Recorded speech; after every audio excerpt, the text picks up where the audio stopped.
right, we'll get started in a minute. Anybody got any questions? Y'all can just write them on in. Today's topic is going to be history. And of course, in Milwaukee, you know what I'm saying, we damn near starting from scratch. So I'm going to just give a basic and general history on Europe. I just want to lay a little foundation. And after I lay that foundation, then I'll be able to, you know what I'm saying, go deeper and deeper and deeper into the history in Europe, lay down some history after 70 AD and what happened in 70 AD. Also, I'll take it back to Egypt tonight. We'll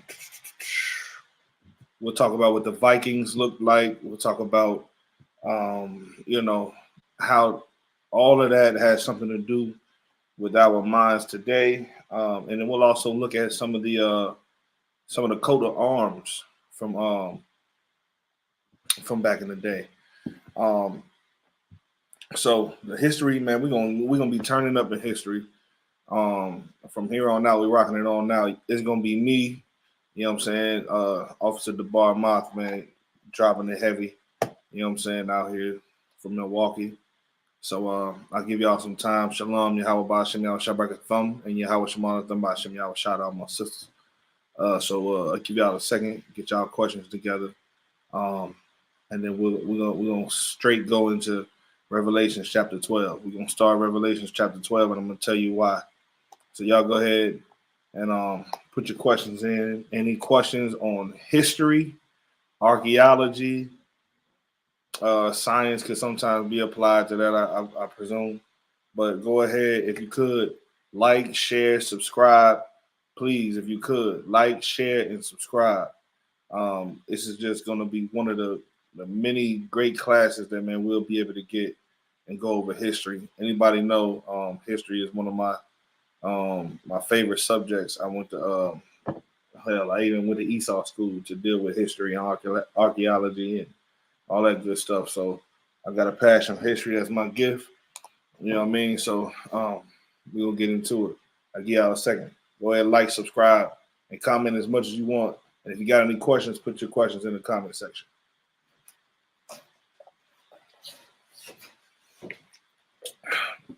If I could, let me get Revelation chapter 12.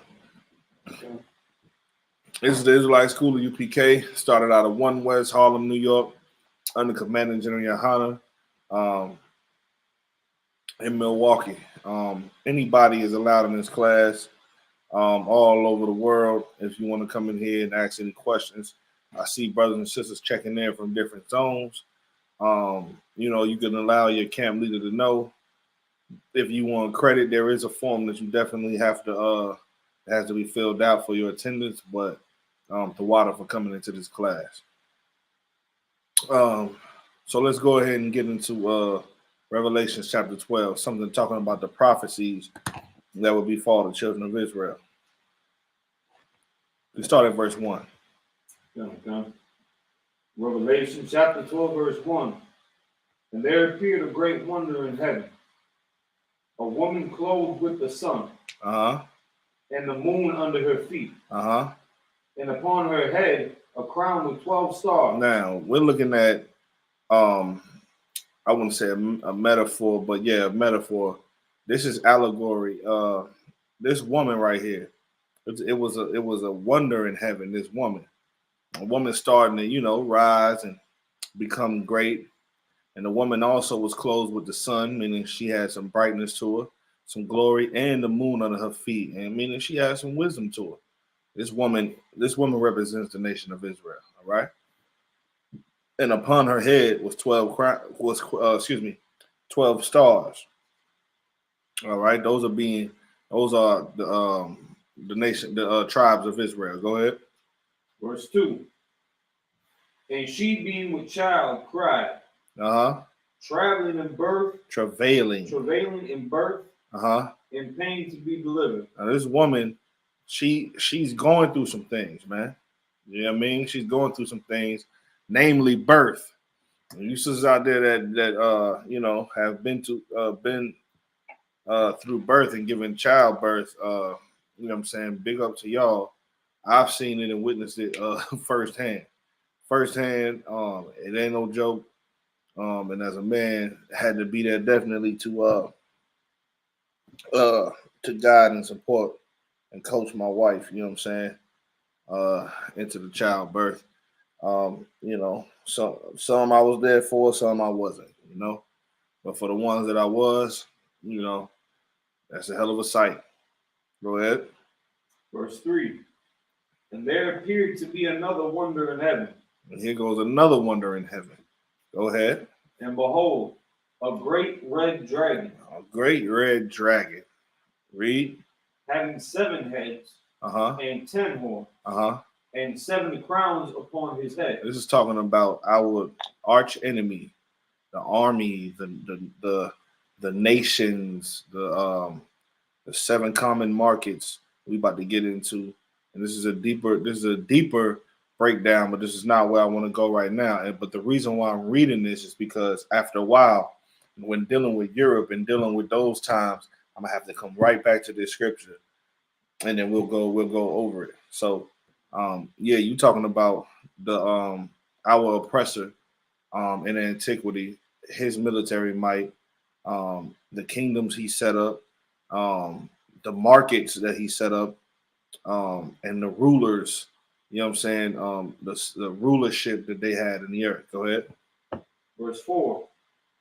And his tail drew the 3rd part of the stars of heaven. And did cast them to the earth. Okay. Go ahead. And the dragon stood before the woman which was ready to be delivered. For to devour her child as soon as it was born. You looking at the nation of Israel being hurt. You know what I'm saying? Like we're trying to give birth to something, you know what I'm saying, that is gonna be great for our nation. Yet you seeing this dragon and his tail, or the force of his of this dragon is able to split us up and divide us. You see what I'm saying? And then also it doesn't want this child to be born, because this child right here will bring us back together. This child right here will stand tall and deliver his people. I don't want, of course, you know what I'm saying. If once I said that, you know exactly what I'm talking about. But go ahead. Slack, okay? Yes. The 3rd part of the stars of heaven did cast them to the earth. What's that referring to? That's referring to us. Remember, we are the stars. It was 12 stars, right?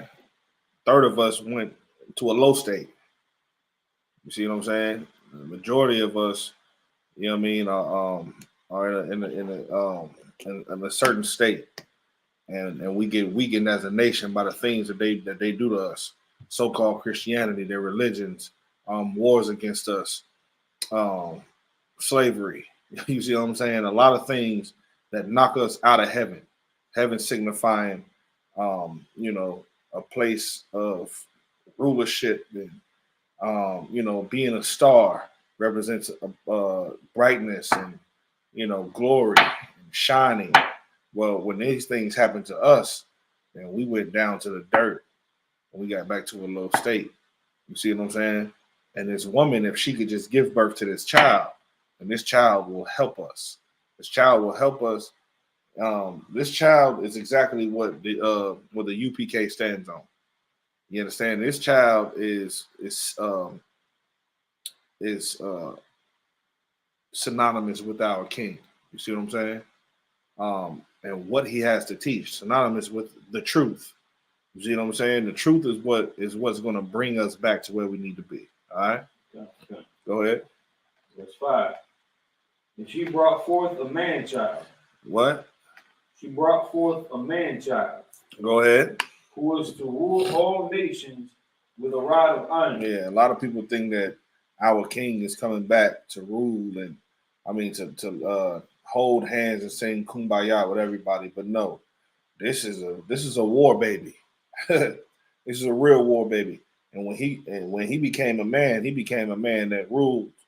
So this is your King, and he ruled all the nations with a rod of iron, and especially us. You see what I'm saying? That signifies the law and the punishment that comes for those who break the law. In the kingdom of heaven, Israelite and heathen alone, if you break this law, you will be judged, and whatever the judgment is, that's what's going to be exacted out. Go ahead. And her child was caught up unto God. He was what? Caught up unto God. Go ahead. And to his throne. Now, do you understand a little bit more? Okay. Go ahead. Verse 6.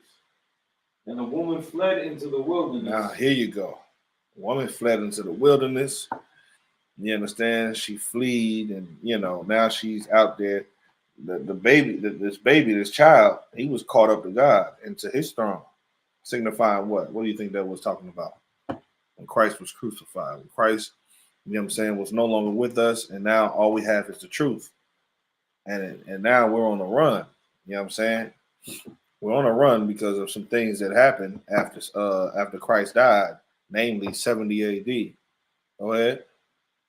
When she had the place prepared of God, that they should feed her there 1,260 days. Okay, go ahead. Verse 7. And there was war in heaven.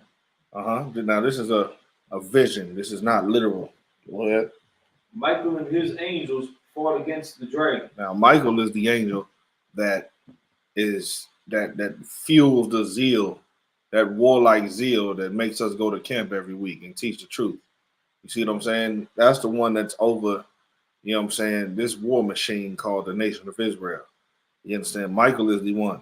And he has us to fight against this dragon. You see what I'm saying? And how do we fight against the dragon? We fight against the dragon by teaching our people the truth, by teaching them who they are when they lost their identity, where they can go, to seek real wisdom. We became a sanctuary for so-called Blacks, Hispanics, and Native American Indians who have Negroid or Indian descent. You understand? So go ahead.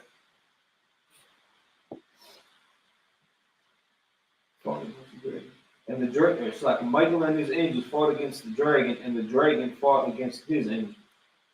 All right.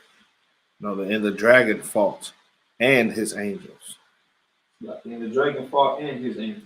Meaning now you looking at the dragon and his angels who are fueled by the vibration that Satan wants them to be fueled by. Him and his angels are fighting as well against Michael and his angels. You understand? On the spiritual level, that those angels are with you every single day when you go out here and do the work of the Lord. And those angels are with these devils and our oppressors every single day when they go out here and oppress us and make up new laws against what we can do and what we can't do.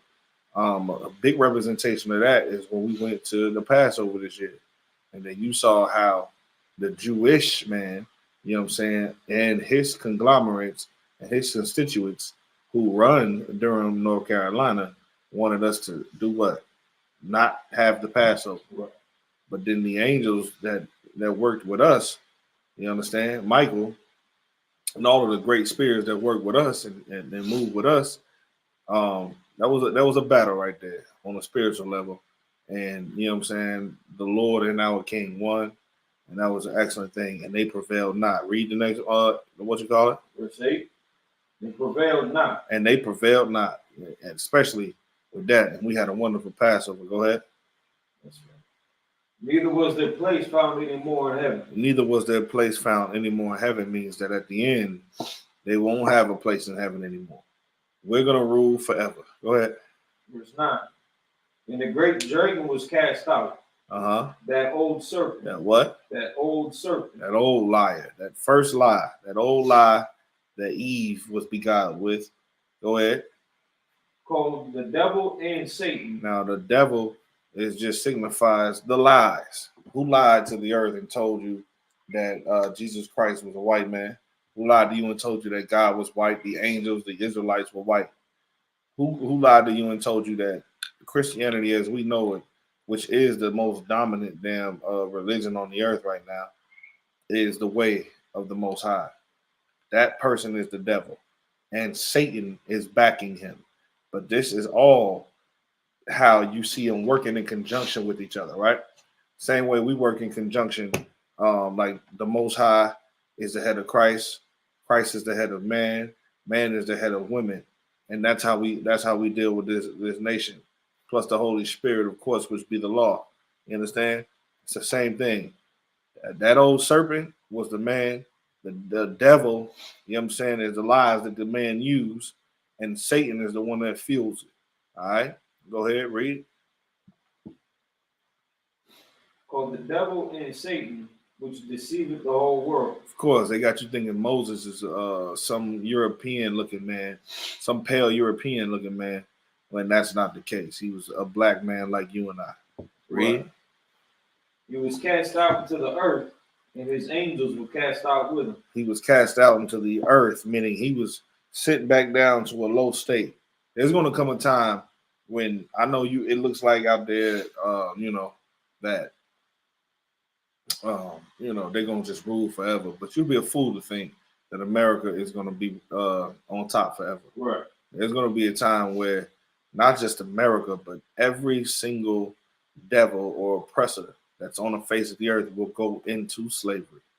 They will under us. Read. Verse 10. And I heard a loud voice saying in heaven, now is come salvation. Now is what? Come salvation. Now is come what? Salvation. Yeah, that's what we need. Go ahead.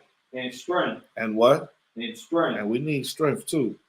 Like, just think about what we need. We need not only to be saved, but somebody got to build us up back in strength. When we get up out of here, all the history that there's going to be predicated on in this class is going to show you how we used to have strength and then what they did to wipe it away.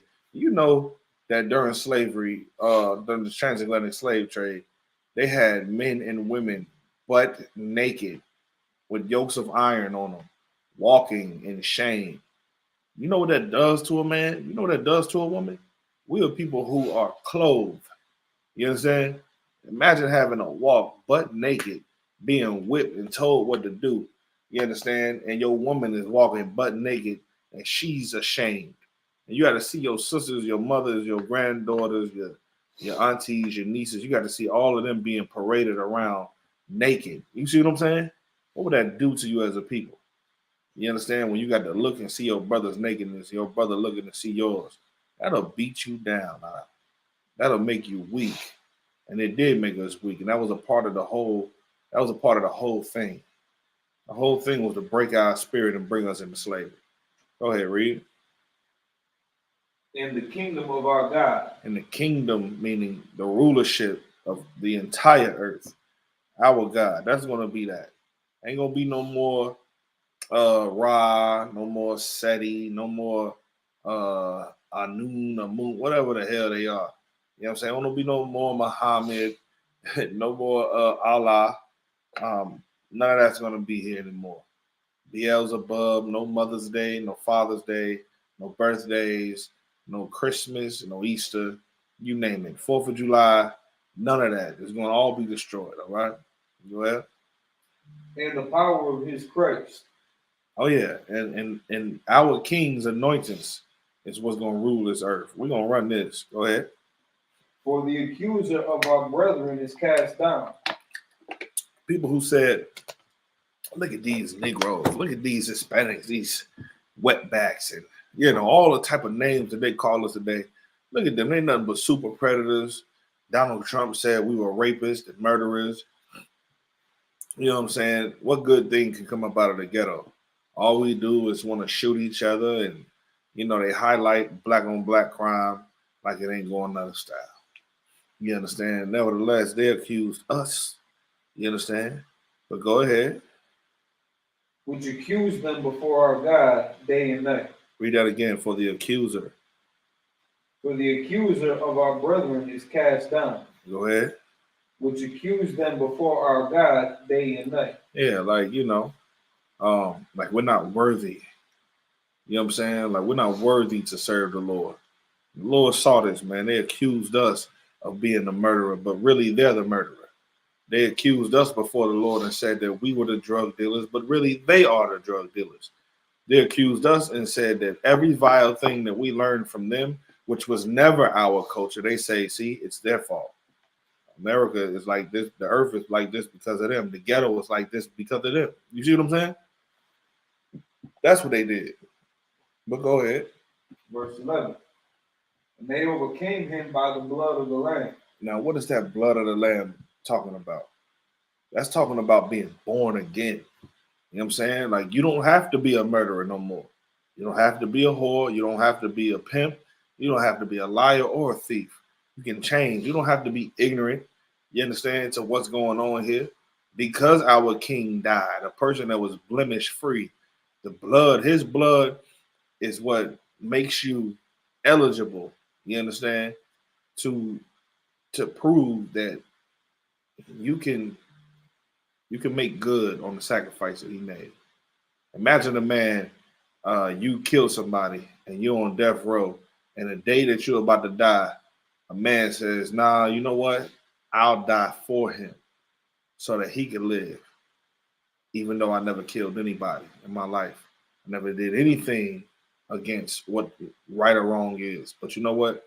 I'm going to die for him so that he can live and have another chance. If that man dies for you and you walk free and you go and murder somebody else or do anything that would destroy this man's reputation who died for you, then you're a scumbag. You understand? And so the whole idea is this. Because of that, because of the Lamb, and it's a capital L there because that signifies a title. You see what I'm saying? And Christ was called the Lamb of God, meaning the blemish, you know what I'm saying, free, the white, the pure, that pure, precious lamb, you know what I'm saying, that had to die for you. Go ahead. And they overcame him by the blood of the Lamb. Read a bit more powerful if you could. Okay. Verse 11. And they overcame him by the blood of the Lamb. And by the word of their testimony. And they loved not their lives unto the death. They loved not what? Their lives unto the death. Meaning these people were supernatural. These people were the ones who didn't give a damn about anything else except for what? Except for what? If it says that they love not their lives unto the death, what does that mean? They didn't concern themselves with what people in the world concern themselves of. They decided to make right, you know what I'm saying, that sacrifice of this blemish free man and live how he lived until they die. Go ahead. Verse 12. Therefore rejoice. Therefore be happy. Read. Ye heavens. Oh yeah, because it's saying that we're in the heavens already. This is a mindset you need to be in. The scripture says, seek ye therefore the kingdom of heaven. You understand? Like, and the kingdom of heaven is within you. Now, the narration of this is as if we've already overcome America, right? Like the fight is done, like it's won. O ye heavens, O ye people that rule, O ye people that went through all of this. Go ahead. And ye that dwell in them. Woe to the inhabitants of the earth. Woe to the inhabitants of the earth. And of the sea. And all the people, the sea of people. Go ahead. For the devil is come down unto you. Having great wrath. Having what? Great wrath. Yeah. You looking in the news today and you seeing all these things that's happening to Black Hispanic men. Hell, even now, just last week, stories are coming out where, you know, devils are shooting young Black men in the head, man, twice. Just for knocking on the door, just pulling up in your driveway looking for his brothers. You know what I'm saying? Like, it's about to get worse and worse and worse. You got people out here in the mountains, man, that can move just like John Wick. They're moving just like John Wick do. And they come into a ghetto near you. And if you don't have the protection of the Israelite School of Universal Practical Knowledge, which the Lord gives us the protection, then you just going to be out there by yourself. And in those days, not knowing the history of where you come from is going to matter then. Not knowing the history of who you are and what you should do, you can't. Debates are going to be out of style now. We're no longer debating anymore.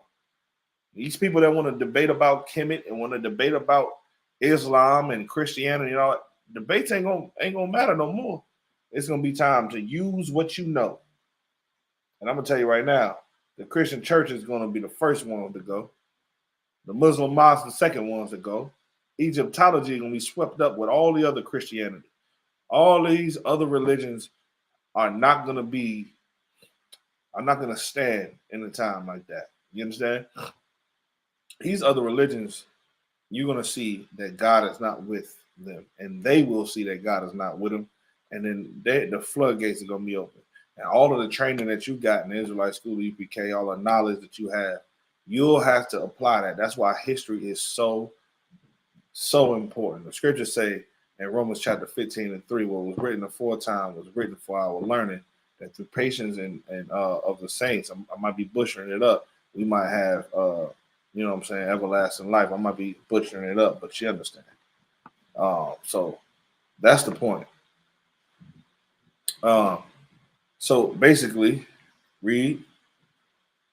For the devil is come down unto you, having great wrath, because he knoweth that he hath but a short time. So you're looking out and you seeing in social media, they pumping your mind with UFOria. You know what I'm saying? Like they want you to, see all of these things and be afraid of them. And that's right, because I'm gonna tell you right now, it's gonna happen. What you deem to be a UFO, those so-called quote unquote spaceships or IFOs, as we teach in Israelite school, I.S.U.P.K, will be coming down to check the chin of everybody that's been coming against God's chosen people. Right. You understand? And even in our ignorance, the Lord is going to still, you understand, choose us. I'm going to tell you why. Because the Israelite school of U.P.K has been praying and working and praying and working and faithful to the Most High and his King. And our King, you understand? And under Commander General Yahanna, our job is to get out here and to raise up men and women, you understand, that will stand and never fall and never bend or anything. You understand? So that's why we're going through this scripture right now, because you're about to see how important history is, even in Revelation. How Revelations, how we're gonna need this history, because if we don't know where we were, then it'll be harder for us to understand where we're going. We don't. And when the dragon saw that he was cast unto the earth, he persecuted the woman which brought forth the man child. All right. So now you looking at this dragon want to take him down with you. You know what I'm saying? The dragons can see that he about to die and lose power. So guess what he gonna do? He gonna make it harder and harder and harder for the nation of Israel. You understand? To do what? To do what? For us to understand this man child. So for us to understand, you know what I'm saying, if you can cut that off, if you can cut Christ, the real meaning of Christ, if you can cut that off from everybody, from you can make the earth hate the Israelite school U.P.K, hate the Israelites, you know what I'm saying, and push and pump more filth and more and more and more filth, then you gonna fall down with this kingdom. You understand? So now read to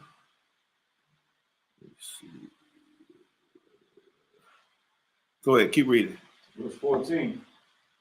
And to the woman were given 2 wings of a great eagle, that she might fly into the wilderness, into her place, where she is nourished for a time, and times and half a time from the face of the serpent. Meaning, so now you're looking at, a future prophecy of, you know what I'm saying, this nation getting, you know that swing low, sweet chariot.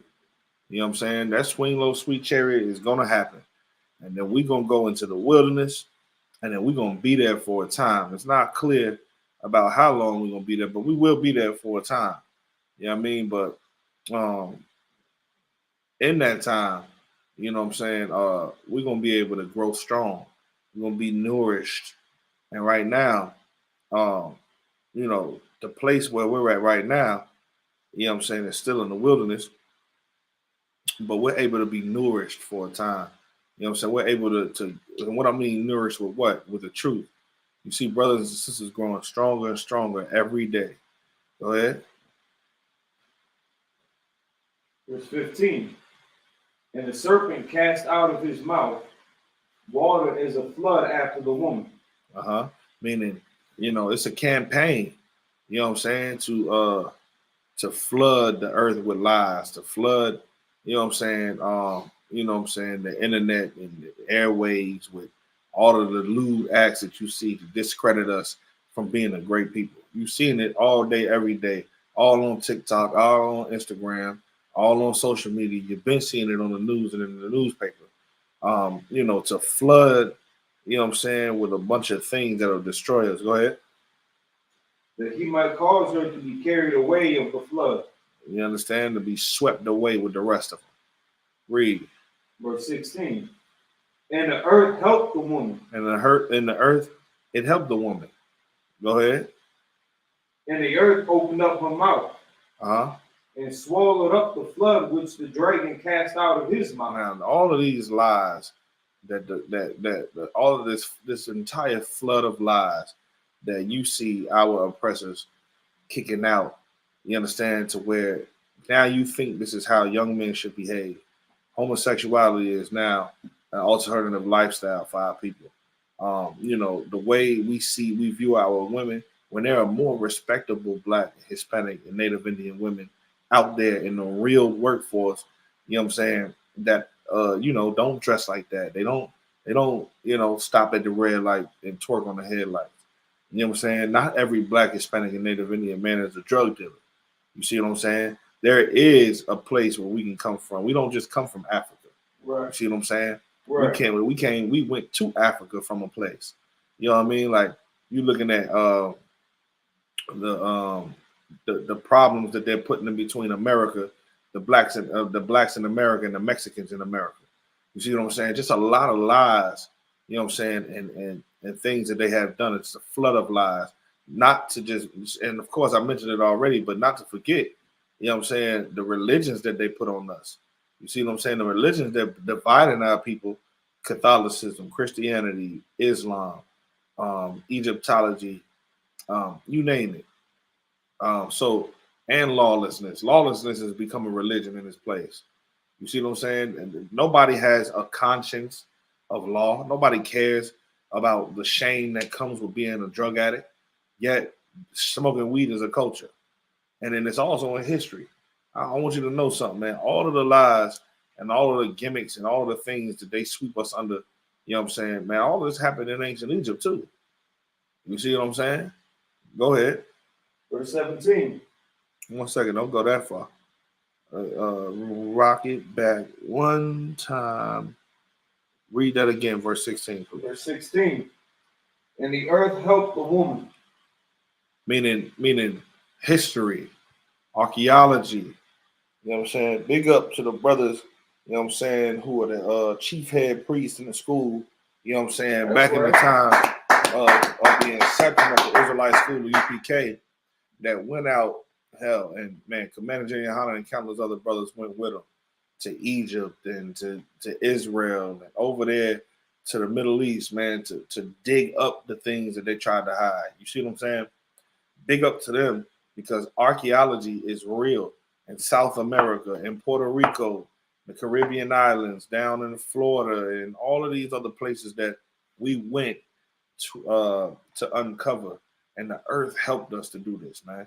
The earth helped the nation of Israel with archaeology, because the flood of lies, if it was up to you, you'd be programmed by this flood of lies. But guess what? Archaeology is proving that so-called Blacks, Hispanics, and Native Indians are the children of Israel, where we were, what language we spoke, how we dressed, what God we prayed to, our culture and our practices on a daily basis, what food we ate.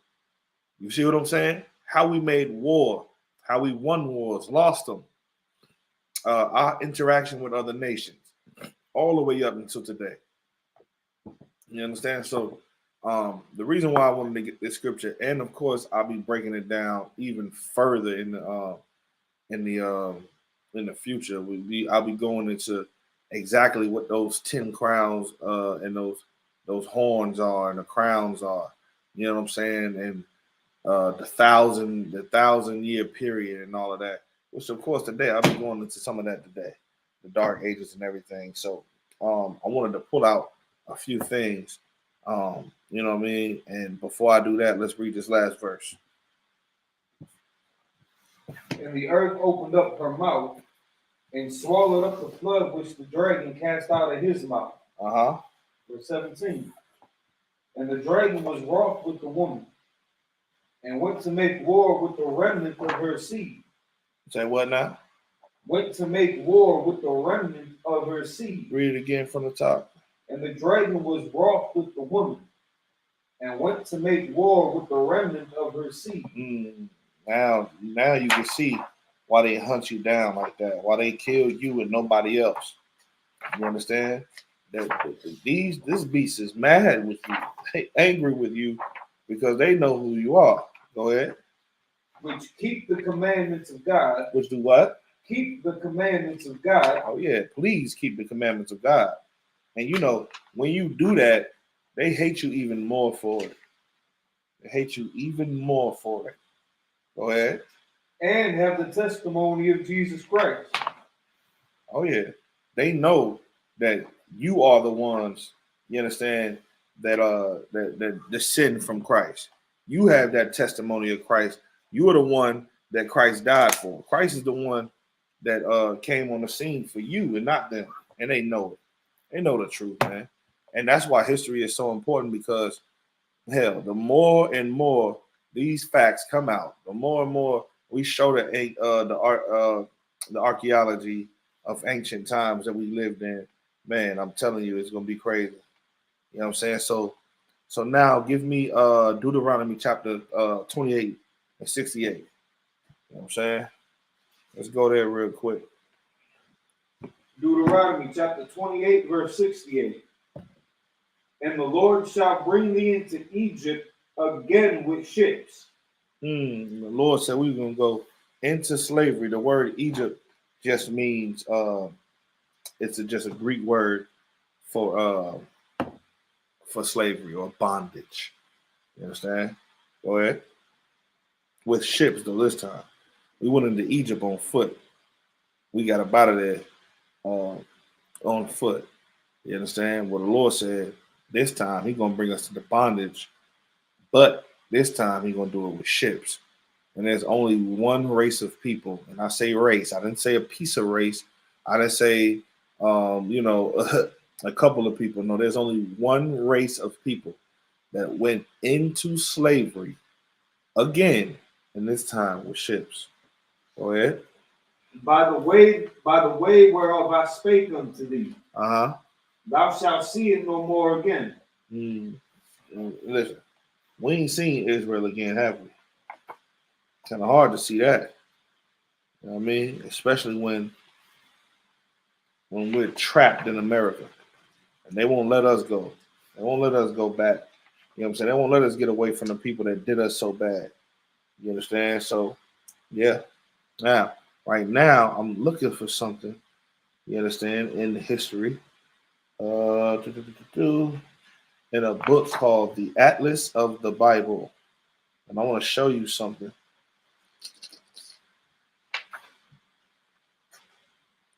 I want to show you projects in ancient Egypt.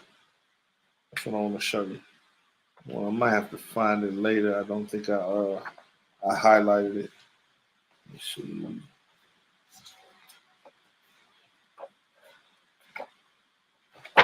It's insane. It is insane.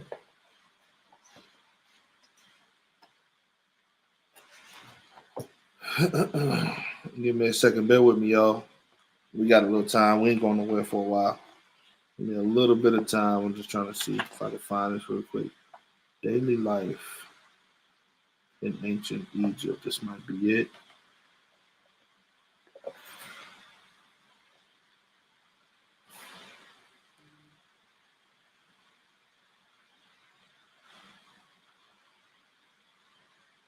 Okay. All right.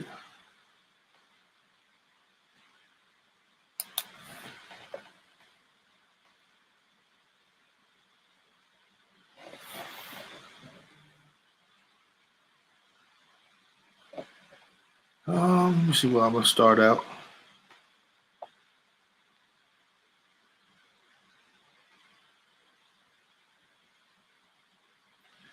All right, I'm gonna read this. All right, I want to show y'all this real quick. I'm gonna read it. I got it. This is a book right here. Let's see if I can get it in the view of the camera.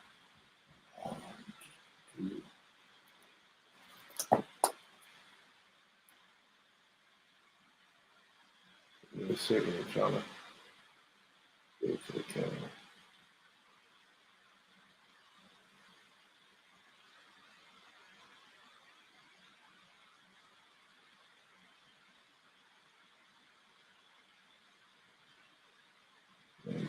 Yeah, I want you to get this one. This is it right here.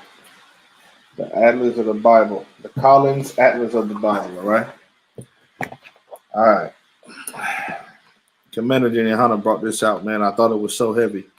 Now, I may skip over some things. I might back up a little bit, all right? But I'm going to read this.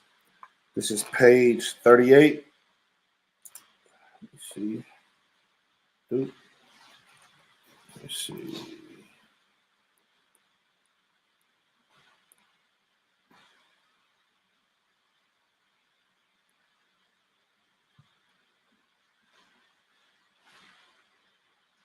All right.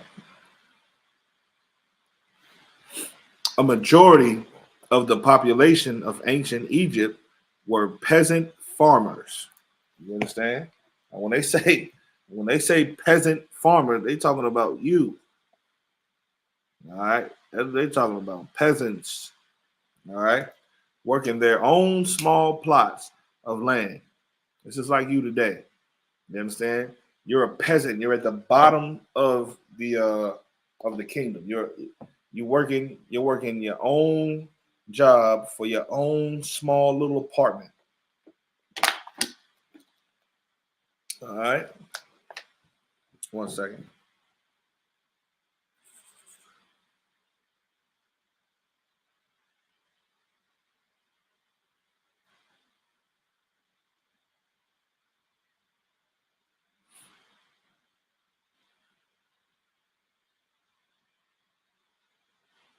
All right.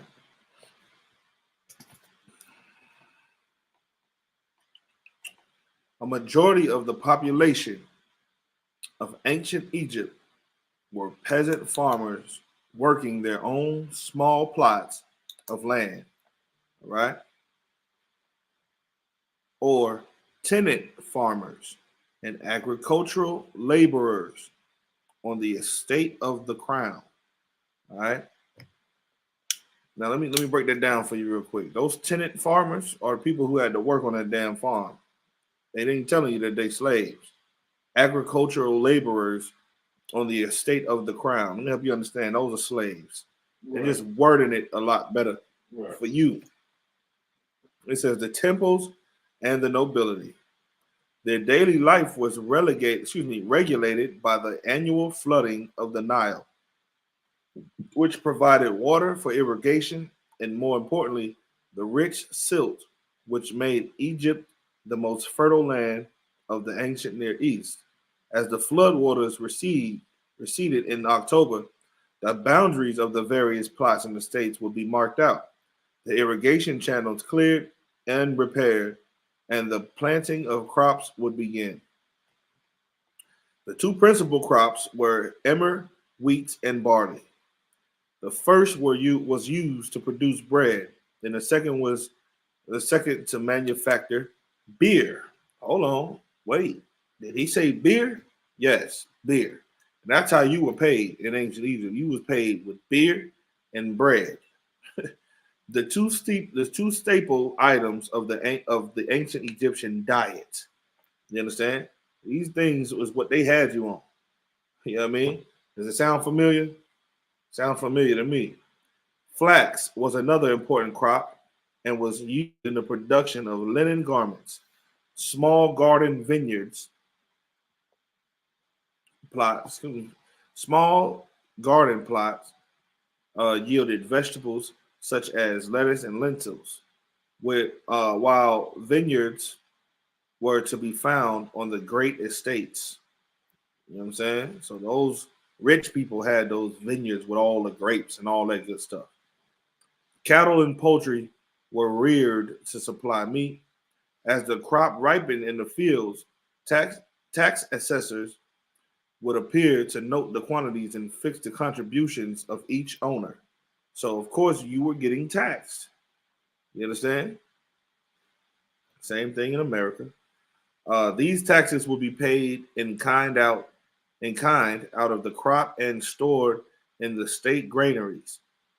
In normal times, there would have been enough food for the entire population with a surplus to spare. That was in normal times. A low Nile could lead to a diminished crop yield, and successive occurrences might lead to a famine condition. During the annual uh, inundation, when the land could not be worked, the farming population was liable to conscription for work on the various state building projects alongside the specialized corps of full-time workers. Ooh wee. You see that? The specialized corps of full-time workers.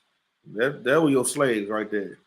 Which it says, which must have existed. But here they calling you workers. And the verbiage here is deceptive. You looking at slaves, not workers. Right. Today you think of yourself as what? Workers, not slaves. You think you going to a 9 to 5 and you working, but really we call it in the UPK we call them slaveries because we know that. All right. It says wealthier sections of the population could buy exemptions from the labor tax by providing substitutes. Now, let me ask you a question. What those substitutes look like? Slaves. You understand? That's crazy. Now it says little has survived of the towns and villages of ancient Egypt, apart from the certain specially built workmen's villages. Now let me ask you a question. That specially built workman village. What does that sound like to you? Amon, what does that sound like to you? Sounds like the ghetto. It's definitely the ghetto. Oh, it's definitely the ghetto for sure. And here's how I know. The houses in these sites were located along narrow streets and entered by one doorway off a lane. Sound like the projects to you? Sounds just like it. Sound like the projects to me. All right. Sound like Brooklyn. You know what I mean? They consisted of 3 or 4 rooms, mostly leading off one another. Sound like the projects. Sound like Cabrini Green. All right. It says a staircase led to the top flat roof where the family would spend much of their time in hot summer evenings. Sounds like the ghetto. You understand? The houses were made of mud, brick, which was plentiful. Mud of the right consistency was mixed with water, and then straw would be kneaded into the bind of the mixture. A mold was used to form the bricks, and these were left to harden in the sun. 2 type of brick were produced. Now this is how you know that the Bible wasn't tripping. The smaller for houses and the larger for official buildings. All right. Now, check this out. Ordinary homes were sparsely furnished apart from wooden boxes. Now, they were sparsely furnished. You had wooden boxes, boxes housing family possessions, which were taken out when needed. You understand? So this sounds like to me. Now we just came from Raleigh, North Carolina, right? and we went to the slave plantation. And on that slave plantation were what? Small rooms with 3 or 4. I'm not making this up. We just walked in there ourselves. You enter into it. There's 4. It's like four rooms to house different families, right? You got 2 at the top, 2 at the bottom. These are apartment buildings. This is the same thing we got today, except for the rooms are much larger. They give you a bathroom, a kitchen, probably 2 or 3 rooms inside of that. You know what I'm saying? The living room area and all that. And when it's hot, what you do? You go outside, sit on the porch. I mean, this is a photocopy of ancient Egypt. I'm telling you, ancient Egyptians mastered how to keep the children of Israel in slavery. Right. And then our oppressors adopted everything and just photocopied it to America. Right. They just copied and pasted it. This is the same thing. So now it says furniture consisted of small stools, chairs, and tables, varying in quantity and quality with the resources of the owner. The agricultural villages probably differed little from those of the workmen, except that the village plan and the size of the houses would have been more irregular. Naturally, now here's the part you got to hear. When I read this part right here, you better know that this is America. This is America right here. And don't you ever mistake it. Naturally, the nobility, meaning the people who weren't slaves, the people who owned the slaves, the nobility and high officials will have had much larger houses with more spacious rooms, more furniture, and even enclosed gardens. What does that sound like? Suburbia. Let me tell you something. This is you, Black and Hispanic men today. This is you. You living in the filthiest places on earth. You living in the dirtiest, smallest, filthiest, crammed in spaces. And it's just like that. You can see the demographics as you drive along in your car. It's dirty on the streets, everything.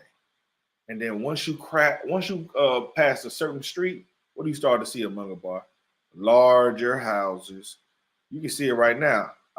Where I live right now, you go around the corner and we got some okay houses. We got some okay sized houses in our neighborhood, right? Still the ghetto, gunshots everywhere, everybody dying.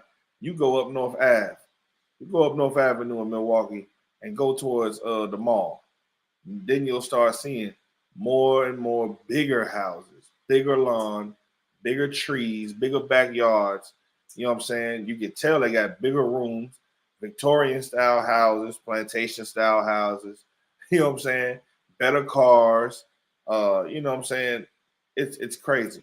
And this is exactly what we had to deal with back in ancient times in Egypt when we were in bondage. You understand? And this was your daily life in ancient Egypt. That's what this was. That's what this was for you. This was your life. And if you can see what I see, I want to try to show y'all these pictures, man, of how small these streets were. It's crazy. Hold on one second. What did it say? Where's that index?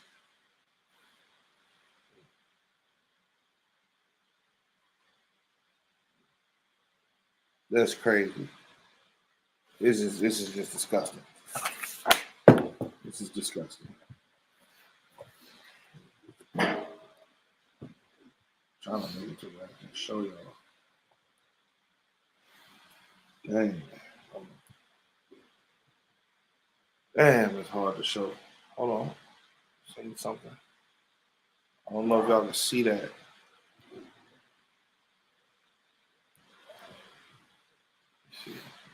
Back this way. If you can see that, you can see what these villages look like. All over here. That's what these villages look like. Projects. The projects right there. That's insane. That's insane. And the more I read this book, though, the more and more you'll start seeing, even in different captivities. Like this book right here got a lot of different stuff in it, man. It ain't just how we were in Egypt. It'll show you all around the Bible. You understand? When we was when Assyria had sovereignty over us. You understand? So that's just one of the things I wanted to show y'all, man. That this Bible is you. You were not the Egyptians. That wasn't you. Here, get this Zondervan's Bible Dictionary. Give me Ham. Black people, we think we was the Egyptians. You was Egyptian by citizenship. Right. I don't even think you had citizenship there. They call you workers in this book. You understand? The only thing that made you Egyptian is that you lived there and that you did work there. That's it. And you didn't have a choice. You didn't deliver, they killed you. Just like in America. If you don't follow their rules, they kill you. How many brothers you see die all the time?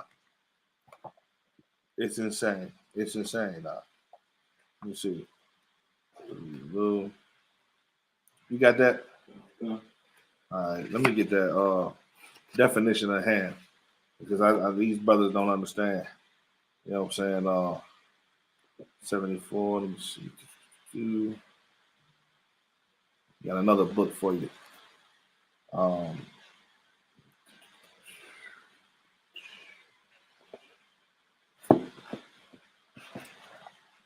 right, got another one for you. A little bit more history.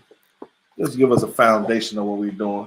Got the black image in the whites, in the minds of whites, all right? In the white mind, I'm sorry. All right, but before we get that, let's get ham. Let's get ham real quick. The Zondervan's Bible Dictionary definition of ham. So you can see that you Negroes were not the Egyptians. That wasn't you. Stop it. You were the people that worked in Egypt, that had your back broken and beat down with whips, same way we did it in America today. You was the one that had to pick the cotton, the same way we had to pick the wheat in ancient Egypt. And you're the ones who made the beer. You still the ones who make the beer here. You was on a lotus plant, all of that. So let's keep it moving. Hold on one second.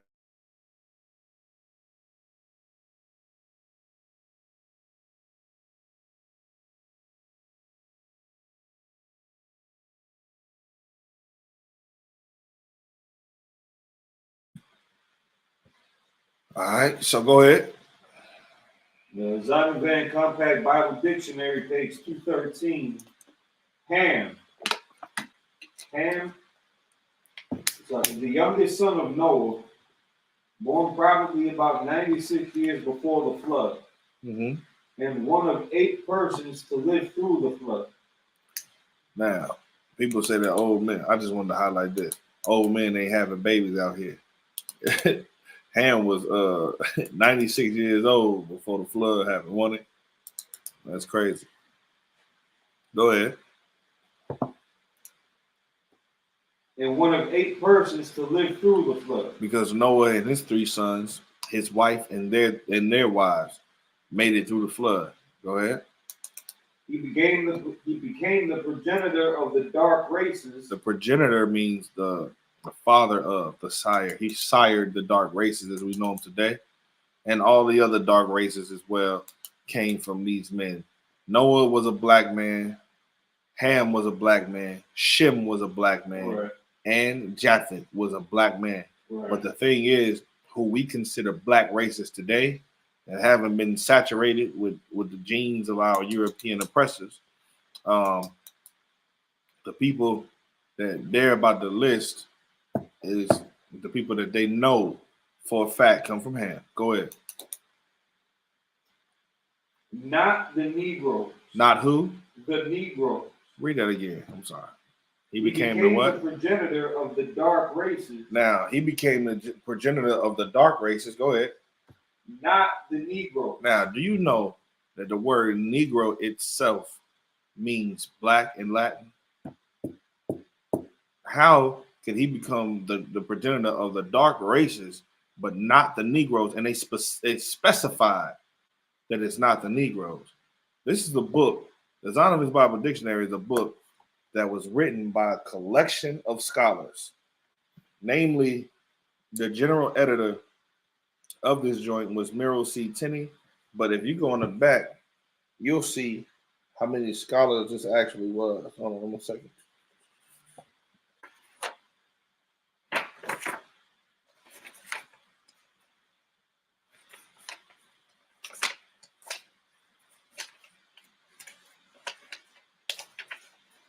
This came from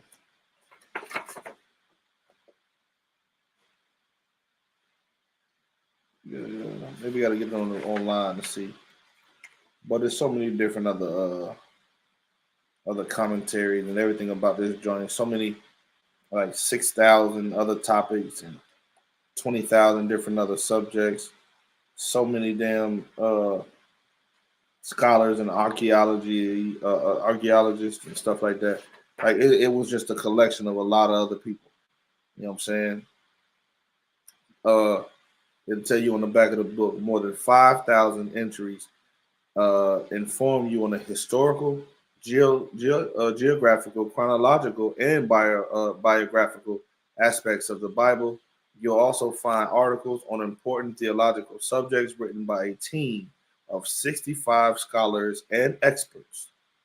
All right, over 700 pictures lend visuals, impact, and clarification of numerous topics from the Hill of Aaron to Zorah, the home of Samson. It says 9 pages of maps provide necessary background information to key biblical events and locations. Spellings correspond to the King James Version, the classic Bible used throughout the years by millions of Christians. Alternative spellings found in the American Standard Version and the Revised Standard Versions are also given, brought in to help volume of this book. But this book right here has over 65 scholars that came together as a team and put this joint together from all over the damn world. So we ain't looking at no trash. These people know what they talking about. They know about more they talking about than you do. And then they also provide the pictures in this joint. That's why it's called the Pictorial Bible Dictionary. All right. So let's read that again. Not the who? Not the Negro. Not you niggas. Not y'all. You understand? You black, but not y'all. You dark, but not you Negroes. Go ahead. But not the Negroes, but the Egyptians. But meaning only the Egyptians. Now, we just got through reading about the Egyptians. The people who had you in slavery are not the Negroes. And you are not the Egyptians. But who? The Egyptians? Ethiopians. You're not Ethiopian. Haile, what's his name? Haile Selassie. You don't come from him. Nipsey Hussle is not your brother, even though he's a Crip, but he's not a black man. He a Crip, but he's not a Negro. Go ahead. Libyans. Not the Libyans. Go ahead. And Canaanites. And definitely not any other African country. You Negroes are not Africans. Right. That's what these scholars know. A team of 65 scholars. 65 scholars said that you Negroes are not Africans. You're not Egyptians. You're not Canaanites. You're not from the land of Cush. You're not Nubian. I mean, what kind of delusion must you have? And then they sent out in the 30s and the 20s and the 40s scholars like Dr. Ben who lied to you so they can get your money, so they can send your money over to African countries to tell you that you was Egyptian, to tell you that you came from Kemet. Let me tell you something, brother and sisters. Y'all can chill out with the Kemet stuff. The sources that you're gonna get that tells you everything about Kemet came from your oppressor. Right. You did not go to Africa, to Egypt, and read no Metal Netta and look at the walls yourself. When the Israelite School of I.S.U.P.K, we did. We did go read the walls and look at the inscriptions on the wall. And guess what we found out? That you are not Egyptians. That's right. You understand? The Egyptians were the people who oppressed you. Imagine having a delusion like you was white 6,000 years from now. 6,000 years from now, you start losing your history, calling yourselves white. Fortunately for us, that'll never happen. But nevertheless, all right, at the end of the day, people will start to really get their brains washed. You understand? You need a brainwashing. Your mind is dirty. You need to be washed. All right. Read that again. I'm not going to interrupt you while you read it again, just for the people, and read it with some power, please. Zondervan Compact Bible Dictionary, page 213. Ham, the youngest son of Noah, born probably about 96 years before the flood, and one of 8 persons to live through the flood. He became the progenitor of the dark races, not the Negroes, but the Egyptians, Ethiopians, Libyans, and Canaanites. There's an elite class of people here in America that know, and when they see you dressing like an African, dressing like an Egyptian, they know you lost. And as long as you stay lost and don't know your history, they can put it in books that you will never think to go buy. Instead, you rather go buy that loud, that gas. You rather go buy a woman. You rather go buy a car, some clothes, spend it on Gucci and all these other name brand billionaires that fund the institutions that keep you asleep. But they know that you're not the Egyptians. You just don't know that you're not the Egyptians. And you have such a crazy delusion that Captain Tazariak, man, big up to Captain Tazariak. He been whooping ass in Kemet for so long. He been whooping ass in Kemet for so long, and then y'all still don't even. He bring out the information. I done seen him bring out all these books that I've brought out so far, save the Collins Atlas of the Bible. And if he brought that out, man, that's crazy. But he done brought out all of the things that I'm about to bring out today. He brought out, you understand, at camp and cut all of these people, battled them all, battled your top scholars from Polite all the way down to Shaka Amos. And then y'all still don't wake up. At some point, you gotta ask yourself, you know what I'm saying? Are these people just ignorant, or are they really trying to capitalize off the ignorance of the people? Right. Because they can obviously see that we're not Egyptians. Nevertheless, Egypt gets you paid on, it gets you views. Egypt is popular, but to be an Israelite is not. But it's about to be in a minute. You know what I mean? It's about to be way more popular. So the water for getting that. I'm about to read this real quick that coincides and backs that Zondervan Bible Dictionary up in history. This is from the book called The Black Image in the White Mind by George M. Fredrickson. It's a debate on Afro-American character and destiny. Character and destiny. From 1817 to 1914. Do you understand the significance of this book? This is a collection on a debate about the African American character and destiny. Meaning the character, who they look like, who they are, where they come from, how should they behave, all of that, and then their destiny, where they should go from here, all of that geared by these devils who had us in slavery. You understand? It's crazy. And I got so many excerpts in this. This is actually a great book. It got more in here than the stanza or the lines that I'm about to read to y'all. You understand? I mean, whites believed us to be a feminine race. And listen, if you look today, they wanted to gear this up for your destiny to be your black men to be feminine. All the way from here. You understand? From 1817 to 1914. White scientists believed Negroes were not even men. You understand? Let me show you something, man. This is page 74 and 75, right? At the bottom of it.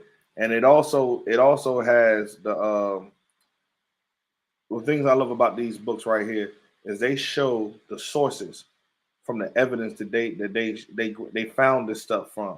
So even if you go down to Crania Egyptica or the observation of Egyptian ethnography, derived from the anatomy, history, and monuments. You can find that, you know what I'm saying?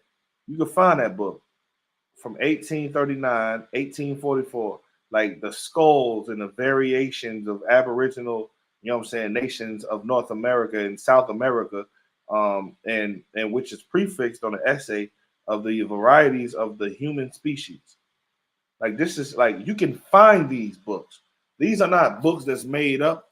So what I'm reading you is just something that the people who wrote this book, they sourced it. You understand? So, you know, great history, right? So at the bottom of page 74, it says, in the 1840s, Morton collaborated with George R. Glidden, a Egyptologist. Now, first of all, this is in this is in the 1840s.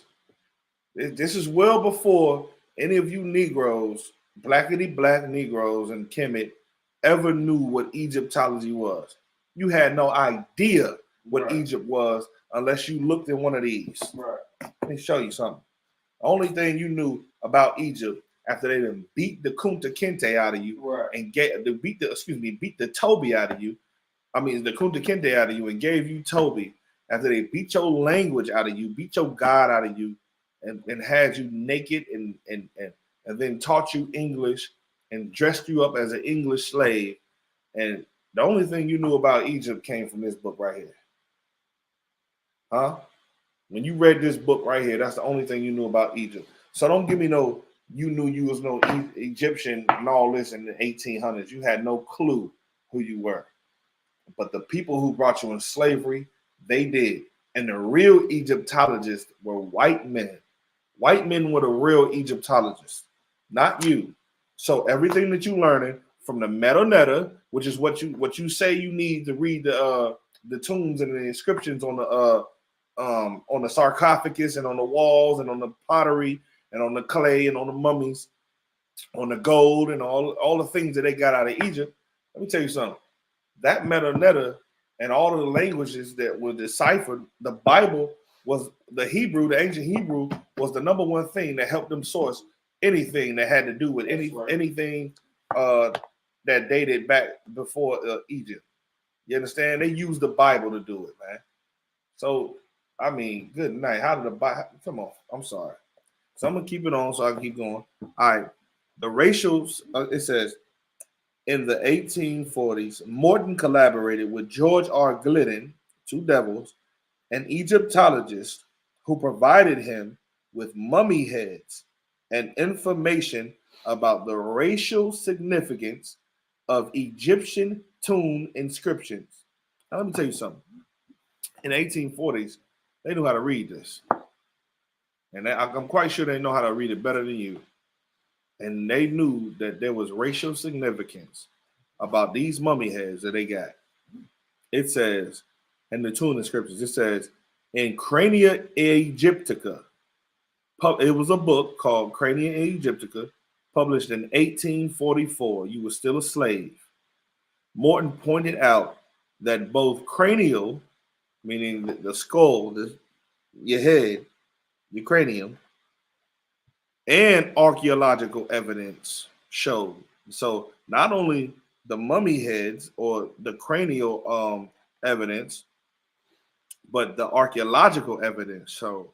Now the archaeological evidence would be the things that they dug up, the pottery, right? The vessels, the bowls, the inscriptions on the wall. Again, the writing on the sarcophagus, right? When they dug and they found out what the houses looked like. Here's your archaeological studies. Collins Atlas of the Bible. This is your archaeological study. They knew it already, though. You see what I'm saying? Archaeological discoveries right here. All right, so lock you for shaking the camera. All right. It says that Morton pointed out that both cranial and archaeological evidence showed that the Egyptians were not Negroes. That's another source. That's another source. How many more sources do you have to get? The Bible, first of all, is the number one source. That's right. The second source was this, the Bible Atlas. All right. The third source was the Zondervan's Bible Dictionary. And the fourth source I'm using is the Black Image and the White Mind. Right? So it says blatantly, not making this up. You can read the words yourself. Blatantly right there. All right. It says Morton pointed out that both cranial and archaeological evidence showed that the Egyptians were not Negroes. Now, time out. They know based off of the tomb, right? They know based off the walls. Let me see something. Let me show you something, man. What they know. Let me show you what they know. It's crazy. Show you what they do know.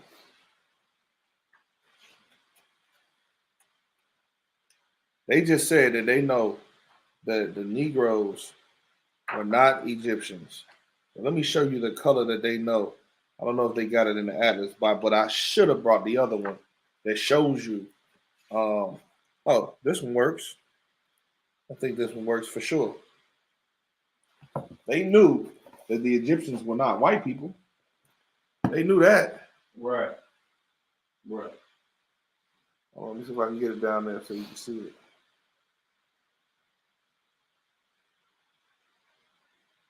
Hold on, give me a second, y'all. Bear with me.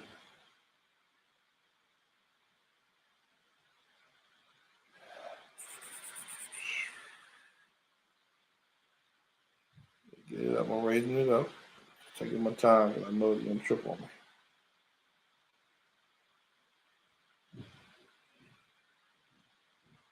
Yeah. You can't see it, man. Somebody remind me to post this on somebody remind me to post this on my Facebook page. And I'll post it on my Facebook page. But even in this book, they show you that they know that the Egyptians was black people. Right here is clearly a black Egyptian right here plowing and or an Israelite plowing a damn field. Right here. Dark skin, black hair, all of that. Let me see if I can find something that's higher so I can show y'all.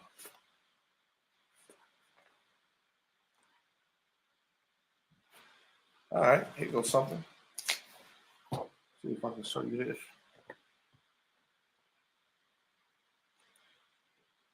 If you can see this right here, that right there, that's two Egyptians with what you would call today afros. Two Egyptians with what you call today afros. All right. Let's see if I can find you something else. Here goes something else. More Egyptians. Now this is the actual Egyptian, not even the Israelite. Got the headdress of an Egyptian, black person. Headdress of an Egyptian with braids, black person. These are all black people. All right? See if I can find something else.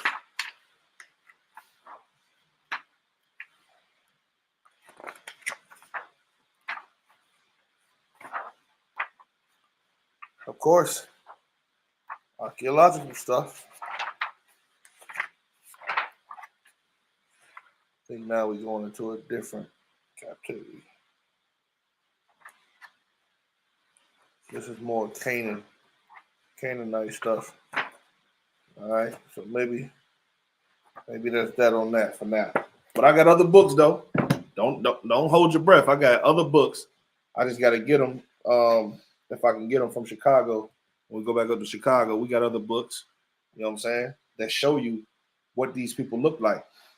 These people were black people in Egypt, and for them to say in this historical book, this scholarly book, you understand? You got a person who is an Egyptologist saying that the Egyptians were not Negroes, even though everybody in Egypt that they know was black.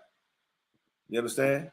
So it says, and Morton pointed out that both cranial and archaeological evidence showed, there's two different types of evidence that showed that the Egyptians were not Negroes, as abolitionists and colonizationists had maintained, and that in fact, blacks blacks in America had been regulated to the same servile position in ancient Egypt as in modern America. Right.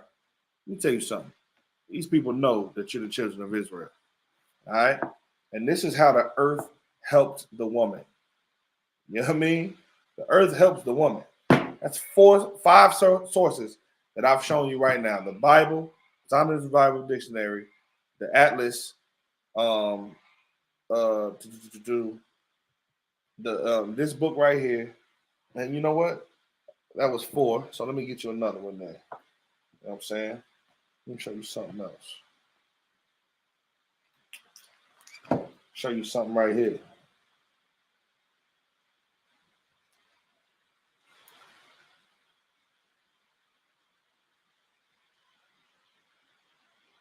The real Vikings. This is right here. The real Vikings. You can see on this book right here that the Vikings was niggas. The real Vikings. You understand? That's crazy. You get to going into this book. Let's see.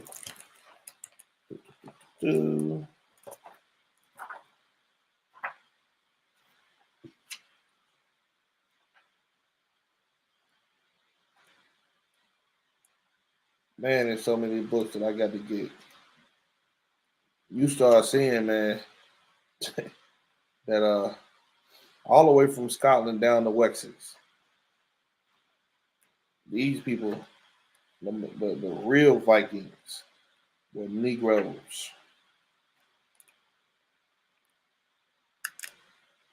Trying to find some more stuff.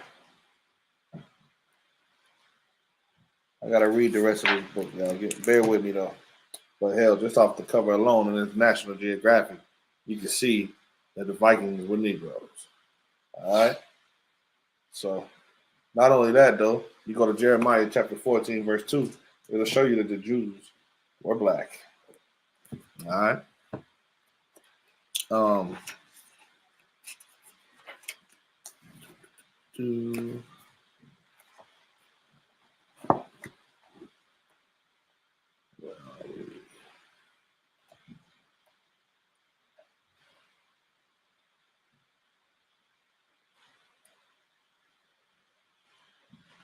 Just want to show you a few pictures, man. I just want to captivate y'all minds real quick, and then on different dates I'll be able to go through this a whole lot better than what I'm doing right now, and I'll key in. What I'll do is I'll key in on the things that I'm showing you today, and then I'll show you the actual history. You know what I'm saying behind it. But hold on, give me a second.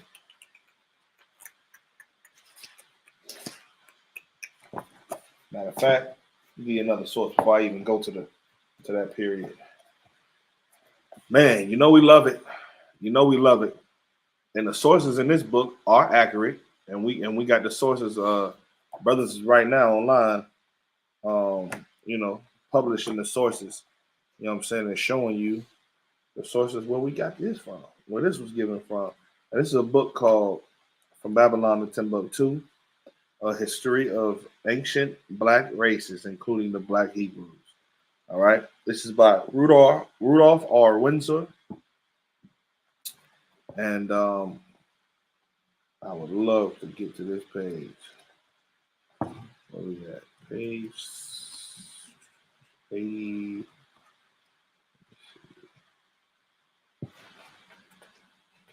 84. All right.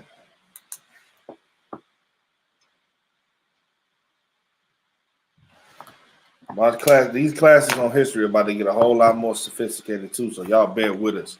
Man, I'm gonna be putting together PowerPoints just for class.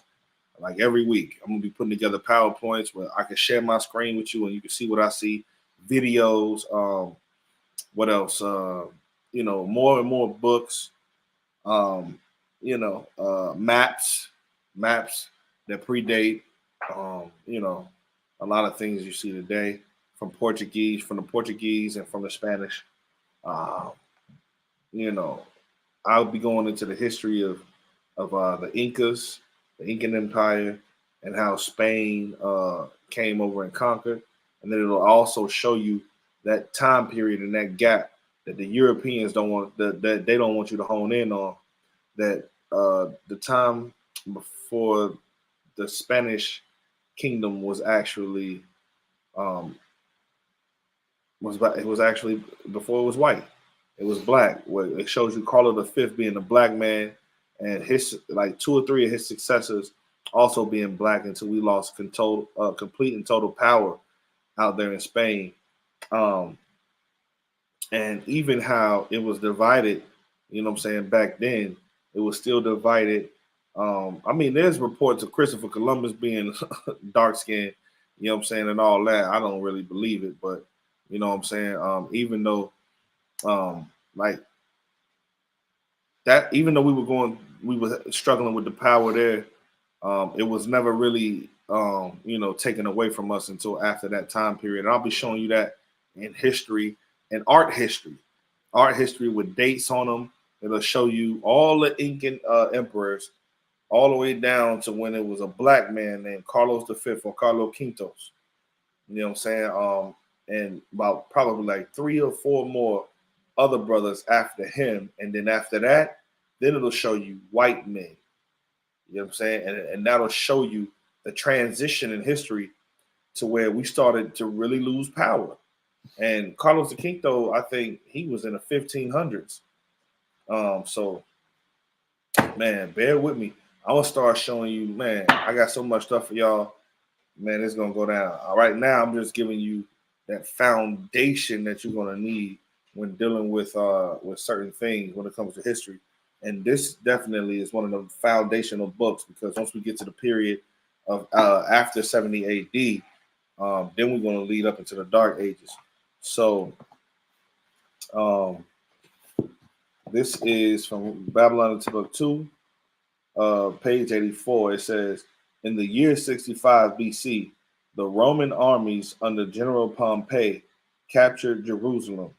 Now, I want to also show a video. I'm gonna come back to this. I'm gonna show a video. It's like a short video of Masada. Masada is one of the places in 70 AD. One of the key places where we had our last stand. You know what I'm saying? In Masada, in the land, in our land, where we had it fortified. Jerusalem was fortified. It was crazy, man. You know what I mean? It was where the temple was. It's where also it goes deep into this, man. Y'all got to see this joint. And you'll start seeing, even though we were divided, we all was behind them walls in Masada at Jerusalem. And man, it took Titus and them a long time. You know what I'm saying? Like the siege was crazy, the battles were crazy, it was epic. You know what I'm saying? Leaving out of there, going down into Africa, with all the stuff we went down in Africa with, you know what I'm saying? It was amazing. It's amazing history. So in the year 65 BC, the Roman armies under General Pompey captured Jerusalem.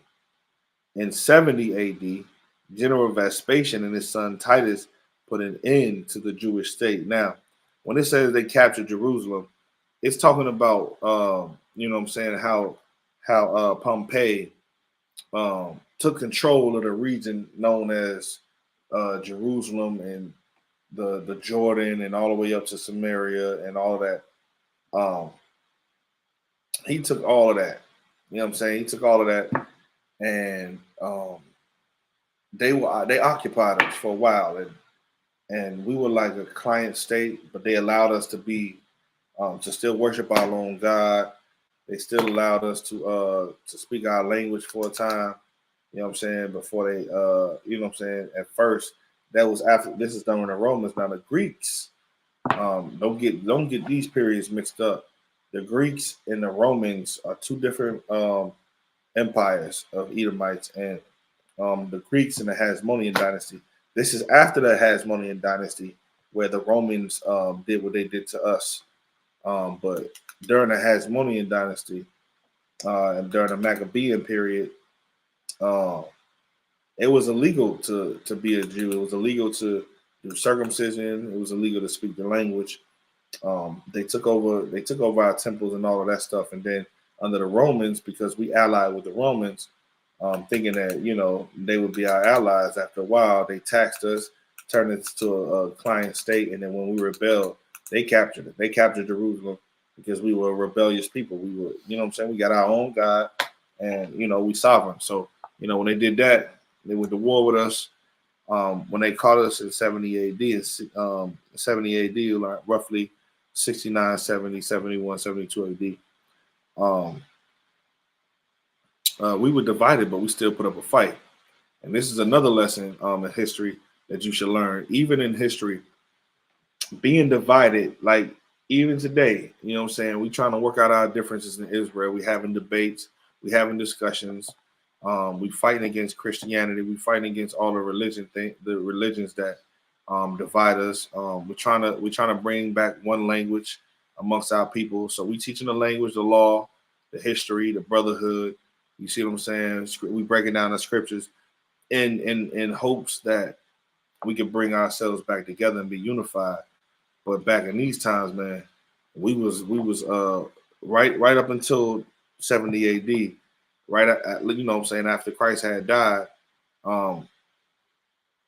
so many people were fighting. You had the zealots, so you had the Sicarii, you had different type of sects and priests that had power over different parts of the city of Jerusalem, and they caught us damn near, so to speak. I know it's mad to say it, but they caught us with our pants down. You know what I'm saying? They caught us, in a bad position, and then even when we were fighting against them, we were fighting amongst ourselves for power. We were skirmishing over power. Once we saw them Roman armies, we should have all galvanized together under one banner, one flag, one army, one command. But we didn't, and it was still infighting during the time when they had us sieged. They had us occupied on all sides. We were still fighting and battling against each other in there for power. And then you see how being divided sent us into Africa, fleeing, and the remainder of us died brutal deaths, craziness that happened to us, all because we wouldn't follow the teachings of what Christ told us to do. Let's not make the same mistakes. So it says in 70 AD, General Vespasian and his son Titus put an end to the Jewish state and with great slaughter. And that's what I'm going to show y'all, man. Once I get this together, we're working on better equipment here. So once we get this together, I'll be giving you, if Lord allow, I'll be giving you like documentary style history classes every week. You know what I'm saying? It says during the period of the military governance of Palestine, many outrages and atrocities were committed against the residue of the people. During the period from Pompey to Julius, it has been estimated that over 1 million Jews fled into Africa, fleeing from Roman persecution and slavery.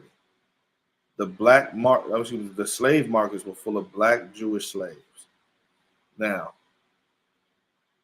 this right here, in this time period, the only type of Jew there was a black Jew. Wasn't no other type. Even when you start going to the Germanic tribes and all of those other different things, that man, all them people were black. The Picts were black. You know what I'm saying? And then you'll start realizing that those people from Norway were all black. Oh, look, man, I can't wait to get into it.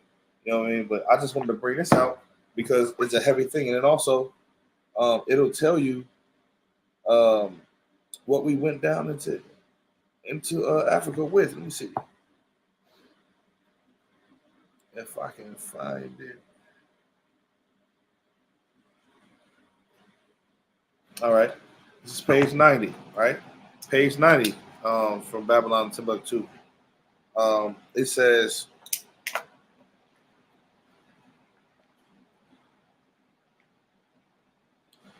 the black Jews had an advantage over the African tribes. They carried their culture, right? So when you see people calling the Israelite School I.S.U.P.K cult members and all of that, you got to understand, they don't understand the difference between the word cult and occult. Right. So what they do is they try to demonize us and say we're in occultic behavior when we're not. Occultic behavior is dressing like a ghoul or a goblin on Halloween, going out and doing crazy things, having sex parties. That's occultic behavior. Occultic behavior is being in drugs and smoking and all that. Dabbling in the worship of different gods and everything like that. All these type of ritualistic things that you don't even know that you're doing. Occultic behavior is also celebrating birthdays. That's occultic behavior.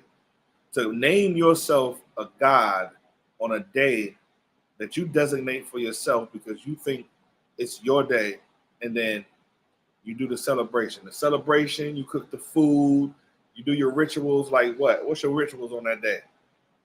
You go, you get your birthday outfit, get your hair and nails done. This is your ritual, right? You get your hair and nails done. You order all your drink. You know what I'm saying? What else? You have a party set up. Hell, you bake the cake. That's a ritual right there. You bake the cake and you sing the songs. Happy birthday to me. And you do your dance and then you party and you have your sex. And that's what turns it into a wonderful birthday for you, not knowing that that's a ritual. That's a ritual to you. You made yourself a god. Well, the culture of the Israelites, written down in the Holy Bible, as you know today, it's something that we knew that we needed to bring with us, among the bar. We know we needed to bring our culture with us when we fled down into Africa. When we was running from them Romans, the same people that today are persecuting us today spiritually. So they said they carried their culture, their history. Don't get it twisted. History is something that you're gonna need, which means that if they carried their history, then they carried the books that compile the Bible, correct? They carried holy books, holy scrolls. So their culture and their history and laws and written records with them, they had the Bible with them, did not? You understand? They had it with them. Because the Bible is what? Our culture, our history, our laws, and our written records. That's right. So, yes, they had the Bible when they came out of in 70 AD. All right? It's not something, the Bible is not something that is European. The Bible before Europe, the Jews came out of there with this collection of books and took their culture, their history, their laws, and their written language with them, and their written records with them. It says, this assured them that a constant precedent for the development of a higher social organization. Do you understand that the Bible is the number one book for higher social organization? It's the president. That's crazy. Let me highlight that real quick. I'm gonna say it again. It said the black Jews had an advantage over African tribes. You understand? It said they carried their culture, history, laws, and written records with them. Captain Zaya, man, you should have brought this joint out. You should have brought this joint out. You know what I'm saying? With Shaka Utmost. We wouldn't have been able to understand. But of course, the Bible is the book that is better than any other book on the planet for who wrote it. You see what I'm saying? So it's so important for us to have our history, laws, and written records, our culture. You understand? And it said this assured them a constant precedent for the development of a higher social organization because of the stability. Get out of here, bro. Are you serious? What did the Bible say? Give me the scripture where it says, this shall be your stability. You know what I'm saying? Like, you got to understand, that Bible is what makes us stable. This should be your wisdom and stability, right? Look at that. You know when you got it.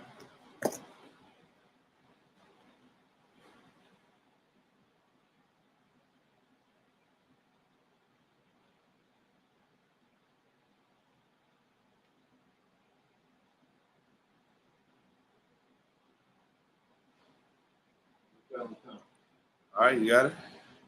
Isaiah chapter 33, verse 6. And wisdom and knowledge shall be the stability of thy times. Read that again.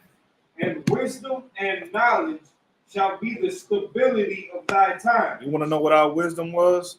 The understanding of the history, the law, and the culture of the written records that we rock with. You understand?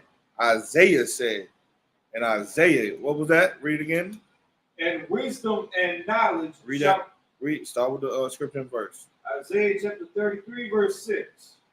Go ahead. And wisdom and knowledge. And wisdom and knowledge.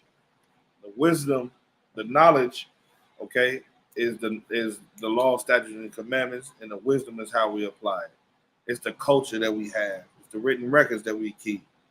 Go ahead. Shall be the stability of thy times. Now, we go back to this book. Is there any more on that? And strength of salvation. And what? The strength of salvation. Now, listen, this is what makes you strong in salvation. It assured us that we'd have a constant precedence over the development of a higher social organization. Right. We knew that we'd be more socially organized than any African tribe. You understand? Which means that because of the stability of the Black Jewish culture, the Jews were not absorbed. Go ahead. Read that again before I keep going. The fear of the Lord is his treasure. All right. You can stop that. Now, reading on in this book, because of the stability of the Black Jewish culture, the Jews were not absorbed into the economist population. All right. In fact, the Jews absorbed some of the native tribes, meaning we conquered them, man. In fact, we conquered these tribes. It said the Jews made use of every opportunity. They were an industrious and skillful people. In the Jewish Ghanaian states, meaning we took over Ghana, you understand? We absorbed them, we took over that shit. Were found kings, princes, governors, generals, secretaries, treasurers, revenue agents, judges, architects, engineers, doctors, historians, language interpreters, mathematicians, jewelers, sculptors, masons, carpenters, painters of art, goldsmiths, leather workers, potters, armorers, saddlers, blacksmiths, agriculturists, and etc. Do you see all the things that we can have out if we just go back to the law, statutes, and commandments? If we keep that Bible up, we have everything that you could ever hope for and reestablish in a nation. But the problem is, I'm gonna tell you what the problem is. The problem is these different religions, man. The difference is, and the problem is, we won't come back to the law, statutes, and commandments of the Bible. Right. And I'm gonna tell you why. Because even then, in Egypt, guess what we wanted? We wanted to go back to bondage. Right. Because of the thing, it was so hard for us to just be free. And I'm gonna tell you right now, it's gonna be hard for us to be free again. You're gonna have to become a different people, a better people. You're gonna have to become a more knowledgeable people. And if we use that Bible, we can have doctors and lawyers and all of the things that you would think would make us greater here in America. Man, listen, if America was to say, hey, listen, man, y'all can have Wyoming, Montana, you understand? You can have Oklahoma, Ohio, Wisconsin, you know what I'm saying? Minnesota, you know what I'm saying? And Idaho. I'll give you all of those states right there.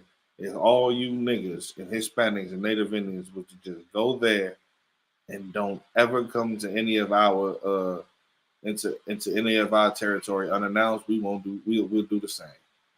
You understand? If they let us go right now into these states, man, do you know the only thing that'll be able to galvanize us and set up a higher a president of organizational structure would be the Bible? That's right. Did you not know that? That's right. Because the Bible gives you all of the things that you need. It gives you your history, it gives you your culture, it gives you your language, it gives you your written records, and it gives you your laws. And that's what a people need to govern themselves. You understand? In history, it worked. You understand that? I mean, like, I know a lot of people hear Captain Zaryak say, you know what I'm saying, that this is the only book that we use. And, you know, the I.S.U.P.K, we teach that we got to use this book to come back to you know what I'm saying, to what we had at first. And that's the only thing that we do. Like, there's actual accounts in what you would call modern history. You see what I'm saying? That we can show and prove that we use that book. We use that book to come back together as a people, to rebuild ourselves. And before you knew it, they had a kingdom on the west coast of Africa called what? The Kingdom of Judah. That's what. By using that book. The North, Central, and South American indigenous population were Israelites. And they used that book because they also had the records. And don't get it twisted. I'm going to go into the other tribes that ruled North, Central, and South America. They had the Bible too. They knew their culture, they knew their laws, they knew their ancestry, and they knew their written records. You understand? And they used that over here. So, man, listen, I can't wait. I'm excited, you know what I'm saying, to get into this history. Man, this joint right here is about to be amazing. Shoot, sending your tithe to the Israelite School of Universal Practical Knowledge. That's how we're going to build this joint. Tune in to Commander General Yahanna, you know what I'm saying, America on Fire every Monday. Tune in to General Muhammad's class every Monday. I'm about to get up off of this joint because it's coming soon. Also, make sure you tune in to Cross the Line. Make sure you tune into Roundtable of Truth. Make sure you tune into all of these dope podcasts and, you know what I'm saying, radio shows we got. General Muhammad Scripture Breakdown class. Every week, man, in your city, you know what I'm saying, should be something set up for you to come and learn the law, statutes, and commandments of the Most High, and learn the history, the language, the law, brotherhood, culture, and scripture breakdown. Learn how the Sabbath service is going. We giving it up every week, man. We serving the Lord the right way. You know what I'm saying? All camps are ordered by Commander General Yahanna. All camps outside of the Israelite School of Universal and Practical Knowledge are ordered to come back to the Israelite School of I.S.U.P.K, and let's galvanize this joint. Let's go sit down with Commander General Yahanna and stop being such a vagina. Right. And go get over your personal bullshit. Right. And go sit down with Commander General Yahanna and see what we can do to unify this body back. You understand? So you can get your glory back. You know what I'm saying? So you can lead these people the right way. Let's cipher through this Bible. Let's cipher through history. Let's cipher through the doctrine. And let's make sure that we reteach these brothers and sisters, you know what I'm saying, the right way. Because right now we going bad. Or not. Don't do it. You understand? But I'm just telling you the order that came down from Commander General Yahanna. All you camps are ordered to sit down with Commander General Yahanna and let's go, let's get it. With that, this is the Israelite School of Universal Practical Knowledge, started out of 1 West Harlem, New York, in Milwaukee. Any questions? You want to get in tune with us, man, in Milwaukee? Just go to I.S.U.P.K.com. The number is there. You know what I'm saying? Let's do what we got to do to make this thing a great success. And with that, shalom.